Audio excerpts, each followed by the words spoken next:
My name is Victoria Hale. I'm 36 years old.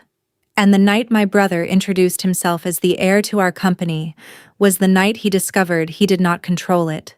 The annual Hale Industries shareholder banquet was meant to stabilize confidence.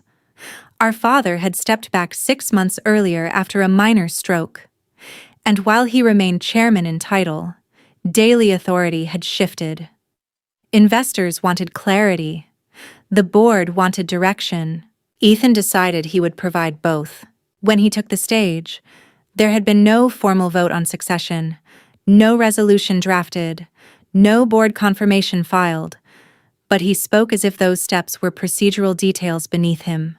I want to thank all of you for trusting me with the future of Hale Industries, he began. Our father built this company through bold leadership. I intend to carry that legacy forward as we move into our next phase. He spoke about expansion into 2 new markets. He referenced acquisition targets that had not yet been approved. He described my leadership team as though appointments had already been made. I was seated at a table near the front, listening carefully. As Chief Financial Officer, I had reviewed every one of the proposals he was referencing. Most of them carried leverage risk we could not afford. Several depended on credit extensions that had not been negotiated. He raised his glass. To the future of Hale Industries, he said, and to the responsibility you've placed in my hands. A few shareholders began to applaud. That was when Martin Kessler stood. Martin had been the company's largest external investor for 3 decades. He did not raise his voice, but he did not sit back down. Before we celebrate, he said clearly, perhaps we should clarify who holds 51% of the voting shares. The applause stopped. Ethan kept his posture steady.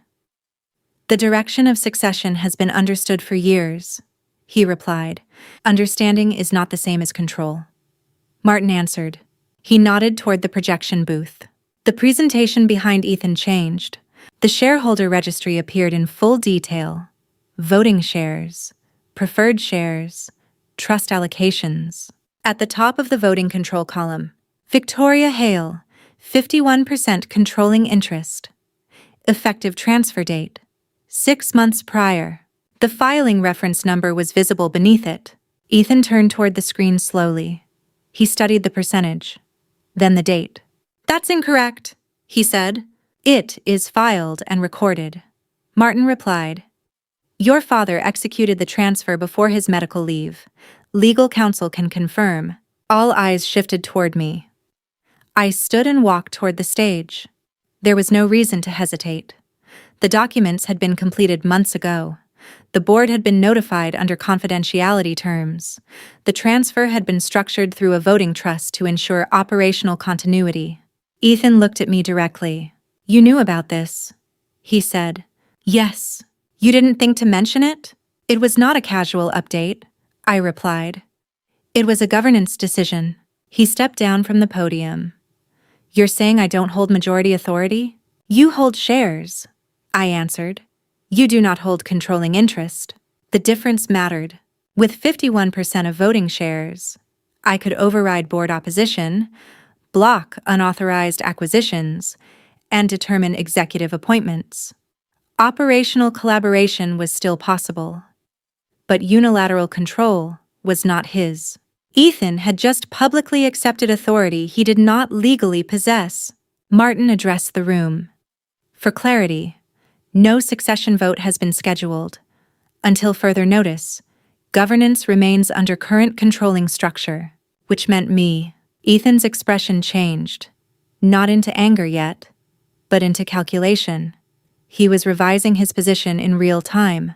You're making this look like a coup, he said quietly to me. It isn't, I replied. It was executed 6 months ago. The truth was simple. Control had already shifted through legal transfer and board acknowledgement. Tonight was the first time Ethan realized the shift did not favor him. He had assumed inheritance followed expectation. He had never checked the registry. And now the entire shareholder body had seen it. Ethan had always been introduced as the future of Hale Industries, long before any legal structure supported it. When we were younger, Our father took him to client meetings and industry conferences. Ethan learned how to shake hands, how to speak confidently about growth, how to make people feel reassured. He was visible. He was charismatic. Investors liked him. I learned the balance sheet. By the time I was 28, I was managing debt restructuring after the 2008 downturn. I negotiated covenants with banks, extended credit facilities, and prevented 2 loan accelerations that would have forced asset liquidation. My name was rarely mentioned publicly, but internally the numbers stabilized. Ethan, meanwhile, was being positioned as the successor. He believed it. So did most people outside the finance department. 2 years before the banquet, he pushed for a major acquisition. A regional competitor was struggling, and he saw opportunity. He presented it as expansion into new territory. The board was impressed with the ambition. I ran the projections. The acquisition would have required leveraging 70% of our available credit line and issuing short-term debt at unfavorable rates. If market conditions tightened even slightly, we would breach our covenants. I told him it was too aggressive. He told me I was risk-averse. We argued in private before presenting to the board. He framed it as vision versus caution. I framed it as solvency versus exposure. Our father approved preliminary negotiations. 3 months later, the target company disclosed pending litigation that had not been visible in due diligence. The deal collapsed. We had already incurred advisory costs and bridge financing fees. I spent the next 6 months unwinding the exposure. Ethan did not apologize. He said growth always carries risk. That pattern repeated in smaller forms. He pursued expansion aggressively. I pulled the company back toward stability. He spoke about bold strategy. I calculated margin compression and liquidity thresholds.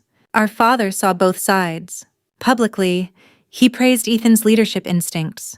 Privately, he began asking me for independent reports. 6 months before the banquet, he called me into his office with our corporate attorney present. He had already reviewed the last quarterly report I prepared. Our cash reserves were stable, but only because we had halted 2 expansion proposals. I need the company protected, he said directly. I've been protecting it, I replied. He nodded. Not from the market, from internal risk. He did not say Ethan's name, but he did not need to. He explained that he intended to transfer controlling voting shares into a trust structure. The trust would assign operational control to the shareholder best positioned to manage risk exposure. The legal mechanism would remain confidential unless governance became contested. You're asking me to override Ethan, I said. I'm asking you to safeguard the company, he answered. I did not accept immediately. Control meant confrontation. It meant public contradiction of a narrative that had existed for decades. Ethan expects succession, I said. Expectation is not qualification, our father replied. The transfer documents were executed 2 weeks later. 51% of voting shares moved under my authority through a binding trust. The board was informed under non-disclosure terms. Martin Kessler signed acknowledgement as lead external shareholder. Ethan was not told. Our father insisted that transparency would come only if necessary.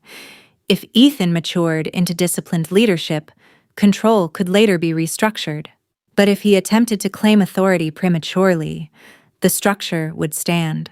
At the banquet, when Ethan thanked shareholders for trusting him with the future of the company, he believed that history guaranteed him the role. What he did not understand was that governance does not operate on tradition. It operates on signed documents. And 6 months earlier, the signature that mattered had not been his. 6 months before the banquet, when my father called me into his office with our corporate attorney. He did not speak like a man preparing for retirement. He spoke like a man correcting a structural flaw.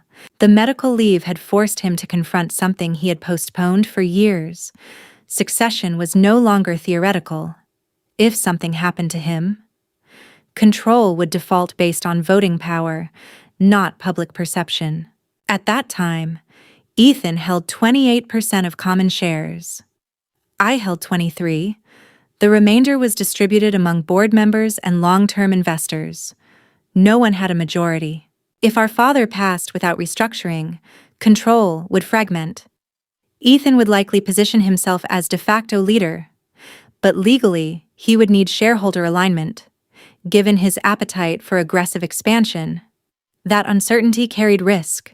Our father opened a folder and slid it across the table. "This is a draft voting trust agreement," he said. "It consolidates my shares under a single controlling authority." I understood immediately what that meant. "You're transferring your voting rights," I said. "Yes." "To whom?" He looked at me steadily. "To the person who has been running risk management for the last 8 years. The attorney began outlining the structure. The transfer would move 51% of total voting shares into a trust vehicle with me designated as managing trustee. Operationally, I would not replace Ethan automatically as CEO, but I would hold majority authority in all governance decisions, including executive appointments, mergers, and capital structure changes. "Why not tell him?" I asked. "Because this is not about humiliating him," our father replied. "It's about preventing damage." He admitted something that I had suspected but never heard him say clearly. "Ethan wants growth at any cost," he said. "You want durability. The next decade will punish reckless expansion. I cannot risk the company on ambition." The attorney added a clause. The trust's controlling allocation would remain confidential unless succession was publicly challenged or governance was disputed. In that case, disclosure would be mandatory. It was a protective mechanism. "If he matures," our father continued, "control can be rebalanced. But if he assumes authority without discipline, the structure must hold." I sat with the weight of that responsibility. "You're choosing me over him," I said. "I'm choosing stability over volatility," he answered. The documents were signed that afternoon, witnessed, notarized, filed with corporate registry and shareholder documentation. Martin Kessler was notified in his capacity as lead external stakeholder. 2 independent directors were informed under confidentiality agreement.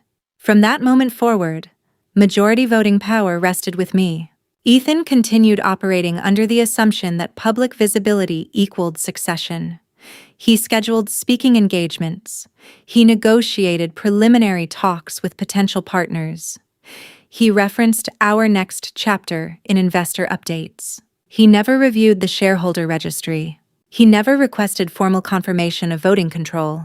He assumed that because he was the eldest son and the most visible executive, the title would eventually formalize itself. The trust agreement contained one clear trigger for disclosure: any attempt to assert unilateral leadership authority without board authorization. At the banquet, when he raised his glass and thanked shareholders for trusting him with the future of the company, he crossed that line. It was not just a speech, it was a claim. The projection screen displayed my name because governance required correction in real time. The structure had been built precisely for that moment. Control had not shifted that night. It had shifted half a year earlier in a quiet office with signed documents. The banquet simply revealed it. And now that it was public, there would be no returning to assumption, only decision. When the screen displayed my name as holder of 51% of the voting shares, the banquet stopped being ceremonial and became procedural. Ethan stepped away from the podium and faced Martin. "This is a misunderstanding," he said. "Any internal restructuring should have been communicated before tonight." "It was communicated to the board," Martin replied. "Confidentially, as structured in the trust agreement." Ethan turned to me. "You sat through months of planning sessions knowing this?" "Yes," I answered, "because governance does not change based on tone. It changes based on filings." He lowered his voice, but the microphones were still live. "You let me prepare for this speech. You prepared for a role that required confirmation," I said. "You never sought it." The attorney, who had been seated near the front, stood and joined us. "For clarity," he said, addressing the room, The transfer of controlling voting shares was executed 6 months ago. The trust designates Victoria Hale as managing trustee with majority authority. No succession vote has been approved by the board. Several minority shareholders began asking direct questions. Does this mean there is no designated CEO? Who approves expansion plans now? Are pending acquisition talks authorized? The answers were straightforward. There is no confirmed CEO succession, I said. All major capital allocation decisions require majority voting approval. No acquisition has been authorized. Ethan looked at me sharply. You're freezing growth. I'm freezing unapproved leverage, I replied. He attempted to recover composure. Investors expect decisive leadership. They expect solvency, Martin corrected. The tension was no longer about family. It was about risk exposure. Shareholders were not concerned with sibling rivalry. They were concerned with governance stability. One investor spoke up. Is the company currently overextended? No, I said. Because we halted 2 proposed expansions last quarter. Ethan interjected. We halted them because we were waiting for board alignment. We halted them because debt ratios exceeded our threshold, I answered. The attorney stepped forward again. This discussion should continue in a formal board session. The trust structure exists to prevent ambiguity. Ethan exhaled sharply. So this was planned. It was structured, I corrected. There is a difference between conspiracy and contingency. The trust had not been created to embarrass him. It had been created to prevent unilateral decisions under pressure.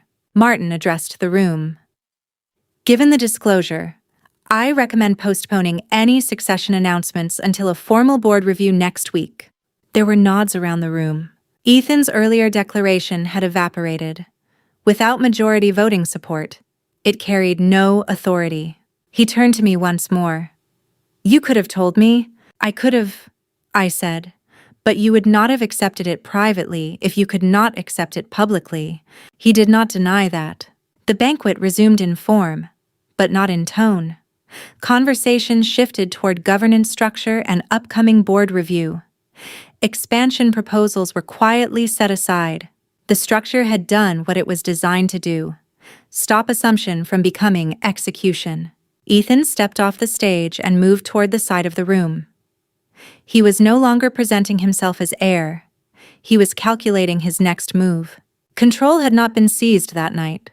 It had been confirmed. And now the real confrontation would happen behind closed doors, where speeches would not matter. Only numbers and votes would. The banquet ended without further announcements. But the real argument began 30 minutes later in the executive conference room upstairs. Ethan closed the door behind us harder than necessary. Martin remained seated at the head of the table. The attorney stayed as well. 2 independent directors joined. This was no longer a family disagreement. It was a governance issue. Ethan did not sit down. You blindsided me, he said directly to me. You waited until I made a public statement. The structure was in place months ago, I replied. You chose to make a public claim without confirming authority. You're hiding behind paperwork. I'm enforcing it. He turned to Martin. You supported this? I supported risk control, Martin answered. Your acquisition proposal last quarter would have required leverage beyond acceptable thresholds. Ethan looked back at me. You've been undermining expansion. I've been protecting liquidity, I said. I opened a folder and slid a report across the table. It contained updated debt projections under his proposed expansion model. If we had moved forward with the Westbridge acquisition, I continued, our debt-to-EBITDA ratio would have exceeded covenant limits within 2 quarters under moderate market tightening. That's hypothetical, he said. It's stress-tested, I replied. I flipped to the next page. This scenario models a 5% revenue dip across 2 divisions. Under that condition, we trigger renegotiation clauses with our primary lender. The attorney nodded slightly. He had reviewed the same projections weeks earlier. Ethan paced once before finally sitting down. You think I would run this company into the ground? He asked. I think you're willing to gamble for speed, I said. And this company cannot afford speed at that cost. He leaned back, arms crossed. So what is this? You become chair and I report to you? This is not about hierarchy, I replied. It's about oversight, Martin interjected. The board will vote next week on formalizing interim governance. Until then, the controlling structure stands. Ethan's voice lowered. You could have trusted me. I trusted the numbers, I answered. The truth was uncomfortable, but clear. Ethan believed leadership meant pushing forward aggressively. I believed leadership meant ensuring survival through volatility. Our father had made a decision based on those two approaches. Ethan looked at the attorney. Is there any legal path to challenge the trust? Only if there was coercion or procedural violation, the attorney said. There was none. Silence settled over the table. You're not taking this from me, Ethan said finally. It was never yours by default? I replied. He looked at me then, not as a sibling, but as an obstacle. You always wanted control, he said. No, I answered calmly. I wanted accountability. There was a difference, and everyone in that room understood it. The meeting ended without resolution, but with clarity. Next week, the board would vote to formalize governance structure under majority control. Ethan could either adapt to a system that required approval and financial discipline, or he could escalate publicly. Either path would define him more than any speech ever could. As we left the room, Ethan paused at the door. This isn't over, he said. I know, I replied. But this time, the outcome would not depend on volume or presence. It would depend on numbers. And numbers do not applaud. The emergency board meeting was scheduled for the following Thursday at 9 in the morning. No banquet hall, no champagne, just a long table, printed agendas, and audited statements. Ethan arrived early. He had spent the week calling minority shareholders, attempting to frame the trust as an overreach. He argued that growth required decisiveness, that majority consolidation under one sibling disrupted natural succession. He positioned himself as the candidate for expansion and me as the candidate for caution. The problem was not his messaging, it was the numbers. When the meeting began, Martin opened with a single statement. Today's vote concerns governance clarity, not family alignment. The attorney reviewed the trust structure once more. 51% of voting control rested under my authority as managing trustee. The board could appoint executive roles, but final ratification of structural decisions required majority consent. Ethan spoke first. I respect the legal structure, he said, choosing his words carefully. But I believe the company needs unified executive leadership. Fragmented authority slows growth. He turned to the board. If I am appointed CEO, I will submit major capital decisions for review. But leadership must be decisive. It was the most disciplined pitch he had delivered in years. When it was my turn, I did not reference emotion. I did not reference family. I presented liquidity charts. I showed debt exposure under 3 expansion models. I showed projected covenant triggers under tightening credit markets. I highlighted our improved free cash flow after suspending high-risk acquisitions. This is not about slowing growth, I said. It is about sequencing growth. Expansion without margin protection is not leadership.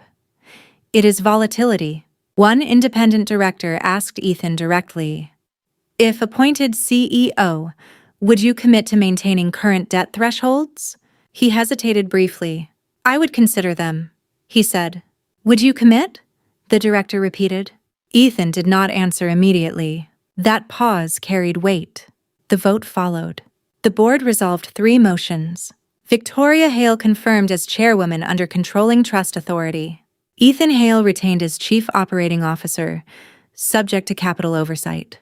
All acquisition proposals required dual approval, board majority, and controlling trustee consent. The vote was not unanimous, but it was decisive. Ethan remained seated as the resolution was recorded. He had not lost his position entirely, but he had lost the assumption that visibility equaled command. After the meeting, The room cleared gradually. He stayed behind. "You just put a leash on me," he said quietly. "I put structure around the company," I replied. "You think I can't lead? I think you need guardrails." He did not argue that point.